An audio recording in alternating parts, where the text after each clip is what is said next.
सलमान आबिद साहब, वज़ीर आज़म साहब का ये कहना था कि IMF का प्लान खुशी से कबूल नहीं किया, इस पर क्या कहेंगे? मजबूरी के तहत कबूल किया है। देखिए, ये मजबूरी का रिश्ता जो है कई दिहाइयों पर मुश्तमिल है। ये कोई नई बात तो नहीं है। हम IMF के साथ कुछ 23 के करीब माहिदे कर चुके हैं। तो अब मसला ये है कि हमारे हुक्मरान, चाहे आज के हुक्मरान हो चाहे माजी के हुक्मरान हो, वो मईशत के मामले में जज्बाती बातें बहुत करते हैं, बड़े बड़े इनकलाबी लगाते हैं, बड़ा दुख का इजहार करते हैं और अपना रोना रोते हुए नजर आते हैं कि हमें खुद मुख्तार होना चाहिए। सवाल ये है कि उनके हाथ पैर किसने बांधे हुए हैं? वो ऐसी इस्लाहात क्यों नहीं करते जो पाकिस्तान में मईशत को मुस्तहकम करने का सबब बन सके? ना हम इस वक्त FBR में रिफॉर्म्स कर रहे हैं, ना हम गवर्नेंस में रिफॉर्म्स कर रहे हैं, ना हम मईशत के हवाले से रिफॉर्म्स। और हमारा ख्याल ये है कि सिर्फ हमें IMF का माहिदा हो जाए, सऊदी अरब से इमदाद मिल जाए, चीन से इमदाद मिल जाए तो हमारा मसला हल हो जाएगा। ऐसे माशी इस्तेकाम, बल्कि ऐसे तो हम अपने आप को बहुत ज्यादा डिपेंडेंट कर रहे हैं बाहर के इदारों के ऊपर। वजीर आजम साहब की तकरीरों की बजाय वो एग्रेसिव रिफॉर्म्स करें जो इस वक्त मुल्क की जरूरत बनते हैं। लेकिन सलमान आबिद साहब, वजीर आजम साहब ने लेकिन वज़ीर आज़म साहब ने कहा है कि अगले 4 से 5 साल में 40 लाख नई मुलाजमतें पैदा होंगी और $40 बिलियन की सरमायाकारी का भी उन्होंने इंदिया दिया है। पहली बात, क्या ऐसा मुमकिन है? और तो इस वज़ीर आज़म के पास तो अब 1 महीना रह गया भाई।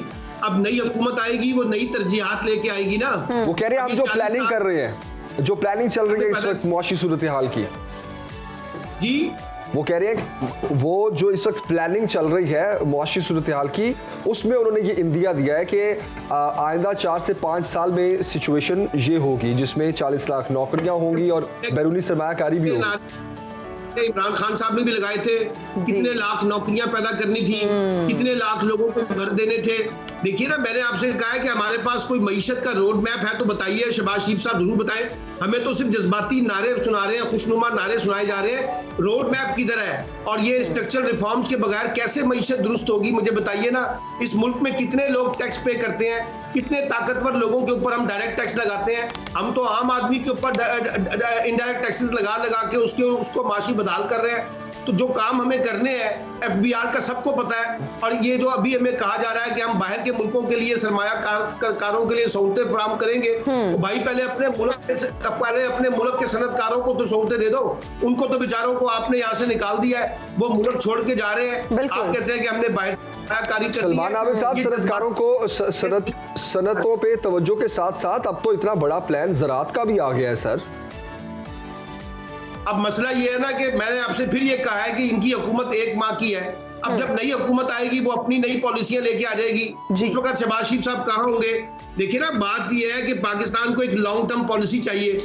अब वो लॉन्ग टर्म पॉलिसी के लिए हमें एक पॉलिटिकल स्टेबिलिटी भी तो चाहिए ना पॉलिटिकल स्टेबिलिटी आ रही है। महाजराई टकराव का माहौल पाकिस्तान की कौमी सियासत में गालिब है और सारी की सारी डिपेंडेंसी ये है कि जनाब बाहर के मुल्कों के ऊपर इन्हिसार किया जाए। ये जो ज़राअत की पॉलिसी बताई जा रही है, इसमें जदीद टेक्नोलॉजी की बात की जा रही है।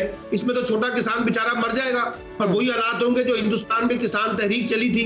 इसी तरह की तहरीक पाकिस्तान में चलेगी। बड़ी बड़ी मल्टीनेशनल कंपनियां आ जाएंगी, उनका ज़राअत पे कब्जा हो जाएगा और ये जो आम किसान है इसका माशी इस्तेसाल होगा। आप देखते जाइएगा, यही खेल होगा जो हिंदुस्तान में वही पाकिस्तान में होने जा रहा है।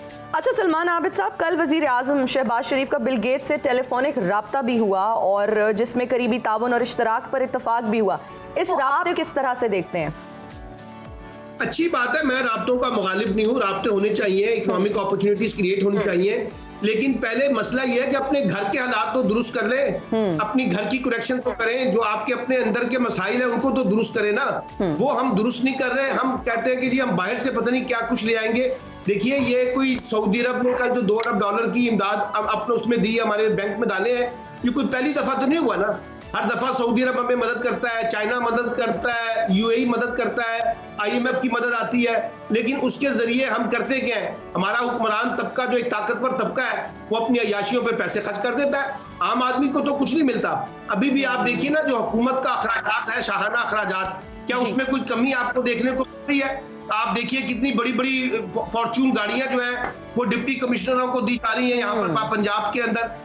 इस किस्म की याशियां कर रहे हैं। और एक ऐसा मुल्क जो माशी तौर पे बदहाल हो, उसकी जरा लग्जरीज को तो अंदाजा लगाइए ना कि किस तरीके से शाहाना अंदाज हुक्मरानी का निजाम चल रहा है। ये एक तजाद है, ये टकराव है आगे बढ़ने के हवाले से। सलमान आबिद साहब, लास्ट क्वेश्चन मैं पूछना चाहूँगा। आपने सियासी सूरत हाल की बात की कि जब तक सियासी इस्तेहकाम नहीं आएगा हम मुआशी सूरत हाल भी इसी तरह रहेगी पाकिस्तान की। तो आपको क्या लग रहा है, इंतखाबात नवंबर तक होते हुए नजर आ रहे हैं आपको? देखिए, मुझे तो ऐसा लगता है कि जैसे इंतखाबात के बारे में अभी कोई हतमी फैसला नहीं हो सका, इसीलिए पीडीएम की जमातों के अंदर भी फ्रस्ट्रेशन पाई जा रही है। कल पीपल्स पार्टी ने कहा है कि अगर इंतखाबात आगे किए गए तो हम भरपूर मुजामत करेंगे। तो इसका मतलब है कोई खबर तो है ना जो इंतखाबात की राह में रुकावट बनी हुई है।